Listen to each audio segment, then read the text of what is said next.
In the last video, we were discussing about how to identify a bacteria in a pure culture by following its culture characteristics. In this video, we will be discussing about identifying a bacteria by following their metabolic properties, under which comes single cell enzyme assay, assays for metabolic pathways, and single substrate utilization. Single cell enzyme assay is based on the presence of certain enzymes in the bacterial cells. And assays for metabolic pathways is based on the type of metabolic pathway which is taken up by the bacterial cells to break down carbohydrate or amino acids. And single substrate utilization is based on the capability of bacterial cells to utilize a particular substrate which is provided in the culture medium. First, let's discuss single cell enzyme assay, under which the first one comes catalase test. This determines the presence of the enzyme catalase, and this enzyme is present in cytochrome containing aerobic and facultative anaerobic bacteria except Streptococcus species. This enzyme can break down hydrogen peroxide to water and oxygen. So, in a pure culture, when you are providing hydrogen peroxide, if the bacterial cell consists of the enzyme catalase, hydrogen peroxide is broken down to water and oxygen, and this results in formation of effervescence. So, the formation of effervescence is positive result of catalase test. Example is cited here. Few more examples for catalase positive and catalase negative bacteria are cited in this slide. Next is oxidase test, which determines the presence of a bacterial cytochrome oxidase enzyme, and the substrate provided in the culture media is tetramethyl paraphenylene diamine dihydrochloride. And if the bacterial cell consists of the enzyme oxidase, it can convert this substrate to indophenol, which is a dark purple colored end product. So after treating with this substrate, after this oxidase test, if you obtain a dark purple color as seen in this figure, it indicates positive oxidase test. Examples are cited here. Few more examples for oxidase positive and oxidase negative bacteria are cited in this slide. Next is the indole test. This determines the ability of organism to split tryptophan by the enzyme tryptophanase. That is, if the bacteria consists of the enzyme tryptophanase, it can break down the tryptophan which is present in the tryptone broth, and Kovacs reagent consists of the substrate dimethyl aminobenzaldehyde, which is nothing but Ehrlich reagent. So, if the bacteria consists of tryptophanase, the tryptophan is broken down to indole, pyruvic acid, and ammonia, and the indole reacts with Ehrlich reagent to give a red complex. So, the development of a bright red color at the interface of reagent and the broth within few seconds after addition of the reagent indicates positive indole test. And here are examples given for indole positive and indole negative bacteria. Next is urease test. This determines the presence of the enzyme urease in the bacterial cells. And if this enzyme is present in the bacteria, it can convert urea to ammonia. So, the formation of ammonia can make the medium alkaline. And this alkalinity is indicated by the indicator phenol red. So, the formation of a bright pink color indicates urease positive test. Here are examples cited for urease positive and urease negative bacteria. Next, we will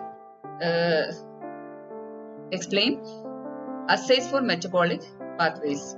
That is, what kind of metabolic pathway is taken up by the bacterial cells when a particular substrate is provided for as a source of enzyme, under which comes first carbohydrate oxidation and fermentation assay. This determines whether the bacterial cell that you have isolated undergoes aerobic oxidation or anaerobic oxidation of carbohydrate, any carbohydrate which is given in the medium. In this test, Huygens-Leifson's medium is used, which is also called OF. O is oxidation and F is fermentation medium, which also contains tryptone, that is tryptophan, and indicator used is bromothymol blue. And the carbohydrate as source of energy can be any of these sugars. The organism is inoculated in two different tubes, both of which consist of the OF medium. Only difference is that in one of the tubes, a layer of mineral oil or melted paraffin is added on the top. That is, it is overlaid with mineral oil or melted paraffin. This is to provide an anaerobic environment because there is no connection with the air above. And in this tube, it's open tube, so it is aerobic environment. So this tube provides an aerobic environment, and this tube provides an anaerobic environment to the bacteria in the inoculation. Now, if the bacteria is utilizing the carbohydrate is converted to acid, and this results in a yellow color.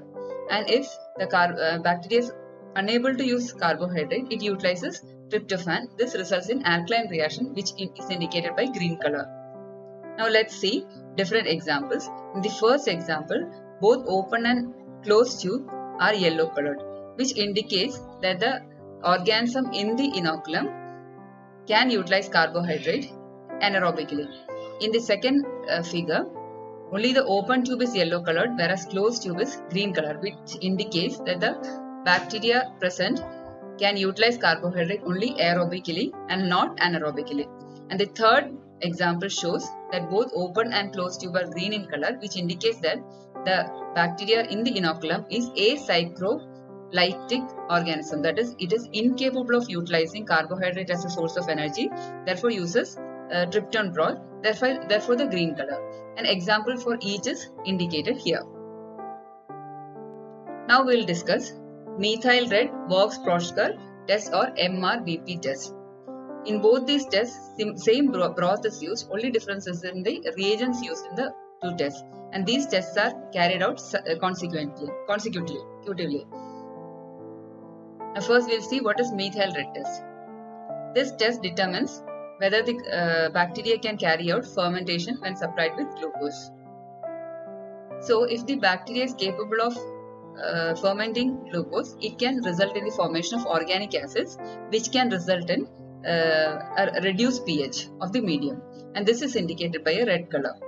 And if the glucose is not broken down to organic acids, the pH remains same, and this is indicated by yellow color. So the formation of red color indicates MR positive bacteria and yellow color indicates MR negative bacteria. Examples are cited here. In VP test, the reagent uses alpha naphthol, potassium hydroxide, etc. Here, the bacteria is capable of converting the pyruvic acid, which is the end product of glucose, into acetoin by a pathway called butylene glycol pathway. And this acetoin, in presence of potassium hydroxide, which is an oxidizing agent, is converted to diacetyl. And diacetyl, in presence of arginine and alpha naphthol, condenses to give a ruby pink colored polymer, whose color is intensified by addition of creatinine. So, formation of a ruby pink color indicates VP positive bacteria, and yellow color indicates VP negative bacteria.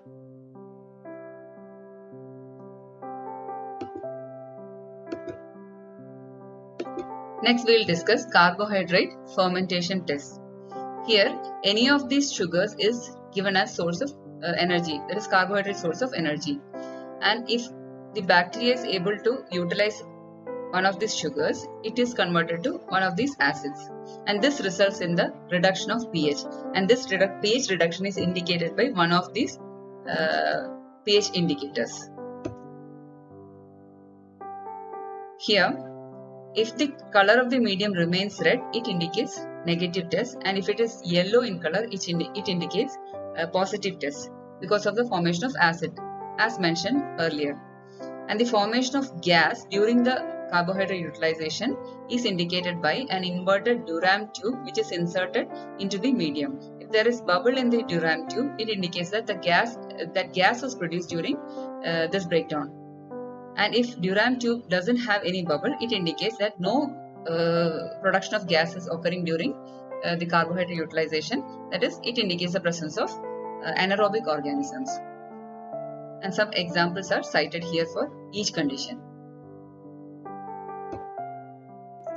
Next is the triple sugar ion test or TSI in short. This uses an agar medium with lactose, sucrose and glucose in the ratio 10:10:1. Phenol red is used as pH indicator, which indicates acidification, and ferrous sulfate is used to indicate H2S formation. Now mixture of all these is solidified at an angle in a tube which forms a slant and a butt.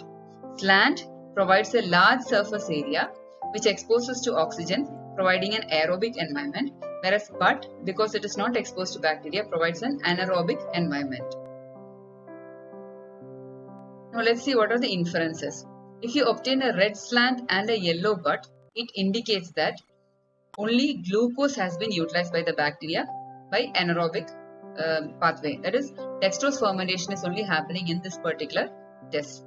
If you get a yellow slant and yellow butt, it indicates fermentation of either dextrose or lactose or sucrose.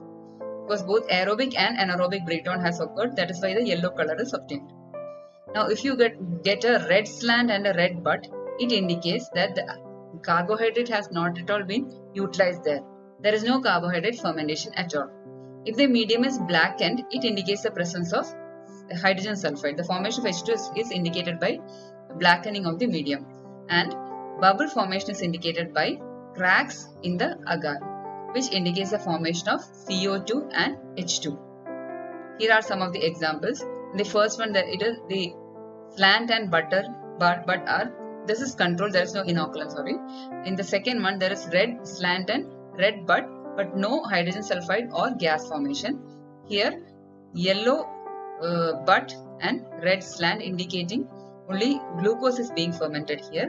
Here, yellow slant and yellow butt with gas production, but no H2S. Here, carbohydrate utilization both aerobically and anaerobically is being shown. Here, yellow slant and yellow butt and gas production is there. There is crack here, and since the blackening is produced, it indicates the presence of formation of hydrogen sulfide. Here, red slant and yellow butt with gas and H2S formation, which is indicated by blackening. Now let's discuss mannitol mannitol salt agar test, that is MSA test. The MSA media consists of nutrient agar, mannitol and 7% sodium chloride, and phenol red is taken as indicator. Here we determine the bacteria's ability to tolerate 7% salt concentration and its ability to ferment mannitol. If the organism that you have isolated in the pure culture is tolerant to the salt, to 7% NaCl, it will grow. And if it is not tolerant, it will not grow. So you can differentiate between salt tolerant and salt intolerant bacteria by this test. And if the salt tolerant organism can ferment the mannitol, yellow zones are produced because of the acidification. And if the salt tolerant organism cannot ferment mannitol, then the media will remain pink. Here you have got red zones, which indicates negative MSA test.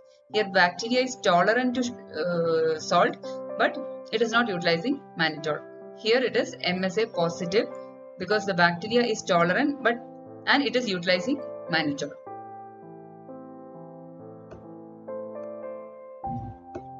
Till now we were discussing about how the carbohydrate degrading ability of bacteria can be utilized to identify them. Now we will discuss how the ability of bacterial cells to break down amino acids can be utilized to identify them, under which comes decarboxylase dihydrolase reactions. In the presence of these enzymes in the bacterial cells, lysine, if provided in the medium, is converted to cadaverin, ornithine is converted to putrescine, arginine is converted to citrulline, which in turn is converted to ornithine and then to putrescine. These end products results in increase in the pH of the medium, which is indicated by the pH indicators. Now, other than amino acids, carbohydrates are also provided as a source of energy in the medium. So, if the bacteria does not contain the enzymes mentioned earlier, then it utilizes carbohydrate as source of energy, which results in acid end product, which is indicated by yellow color. And if the amino acids are degraded, because the bacterial cell has got the enzymes, then the end product is purple color. So purple color indicates positive test and yellow color indicates negative test. Next we will discuss deamination reaction, which this test determines the deaminase activity of bacteria. If the bacterial cells you have isolated has got the enzyme deaminase, then phenylalanine, if provided in the medium, is converted to phenylpyruvic acid, and tryptophan, if provided in the medium, is converted to indole pyruvic acid. Phenylpyruvic acid reacts with 10% ferric chloride to give green color, and indole pyruvic acid reacts with ferric chloride, 10% ferric chloride, to give brown color. So these respective colors indicates positive test of deaminase reaction. And if the medium retains the original color, it indicates a negative test. Last we will discuss single substrate utilization, under which we are discussing citrate utilization test. Here Simmons citrate agar is used, which contains sodium citrate, ammonium salt and indicator bromothymol blue. If the bacteria can utilize citrate as a source of energy, then the medium turns turbid and there is a color change from light green to blue color. In this picture, blue color indicates positive citrate utilization test and this indicates negative test. Examples are cited here. So last we will discuss the antibiotic susceptibility test.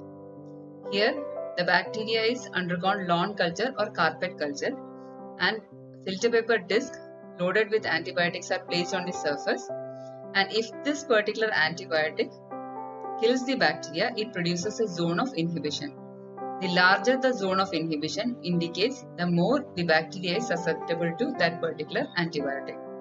Here this large zone of inhibition indicates that the antibiotic loaded in this filter paper kills the bacteria more than the antibiotic which is loaded in this particular filter paper.